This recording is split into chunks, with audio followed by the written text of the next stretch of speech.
gentleman I call up, he is part of an organization that fights for living wages, the right to the 40-hour work week and paid vacations, all those simple things that, you know, the worker likes to enjoy, but we have to fight for and constantly pry away from the hands of board members and other people who decide what we get paid.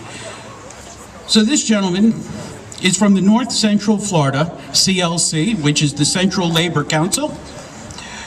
It's one of nearly 500 state and local labor councils of the AFL-CIO. They mobilize members and community partners to advocate for social and economic justice. They strive to vanquish oppression and make communities a better place for all people, regardless of race, color, gender, religion, age, sexual orientation, ethnic, or religious. They are the local governing body of the Florida AFL-CIO and are made up of more than 40,000 working families over 12 counties. It is my distinct honor to introduce to you, who I happen to know from the campaign trail as well, Mr. Jeremiah Tattersall.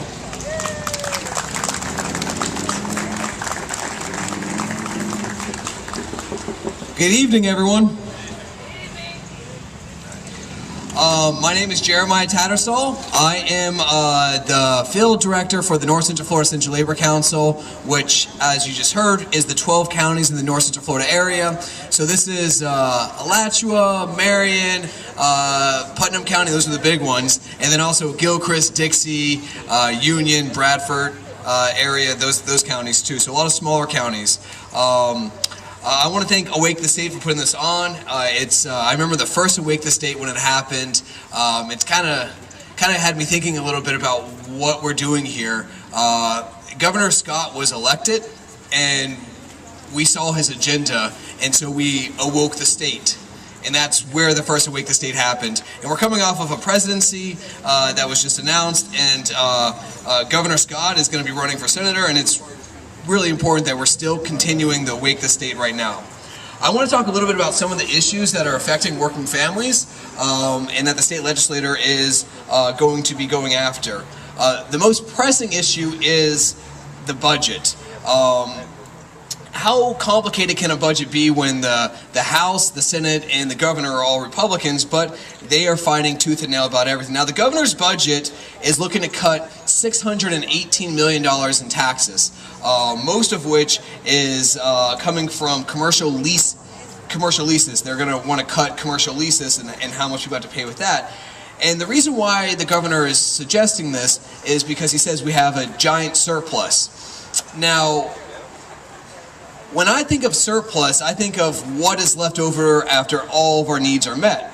And I don't know what state the governor is living in, but all of our needs are not met right now. And so working families and the people here, we have a message for the governor, which is that our needs are not met. Save the tax cuts for your rich friends. And how about we have better health care, better education, and a living wage. Now, the House is going rogue on this one, on the budget. They actually have $1 to $2 billion in cuts, not tax cuts, cuts to the actual budget. And this is going to come at the expense of our children. This is going to come at the expense of services that working people depend on. And so if the House gets their way, we're going to be in a lot of trouble. The Senate, oddly enough, actually has the most reasonable budget, and they actually want to increase funding for a lot of programs that we depend on as working people. But because they're not agreeing, and because they're so viscerally not agreeing, it's very, very likely that the government is going to shut down in the state of Florida July 1st. We have to have a budget by July 1st, otherwise the government shuts down. And what that means is that summer school is going to be canceled. That means that the 4th of July weekend, state parks are going to be chained closed. And it also means that Florida state workers are going to have to take furlough days. Just because people can't agree on a budget, and honestly, mostly because Governor Scott wants to have some feather in his cap when he runs for Senate in 2018, and it's just shameful. A few bills that we're looking at right now from the AFL-CIO and the Central Labor Council. SB 543.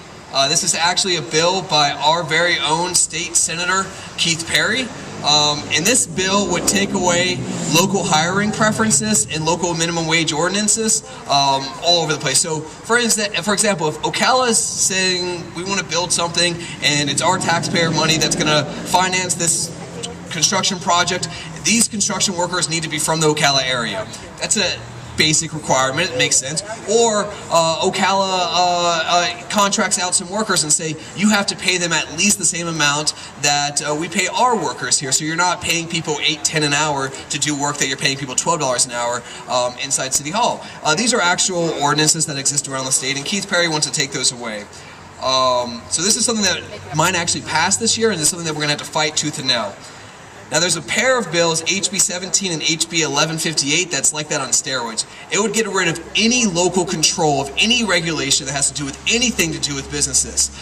It's ridiculous. I've never actually thought that something like this could possibly pass, because every time I listen to some of these Republican lawmakers, they talk about the best government is the government that governs locally. You know, they want to respect the local government, but then they just take away the rights that we have here to have clean water, to have, you know, better working conditions, and to do what we want to do with our taxpayer money, and it's just terrible.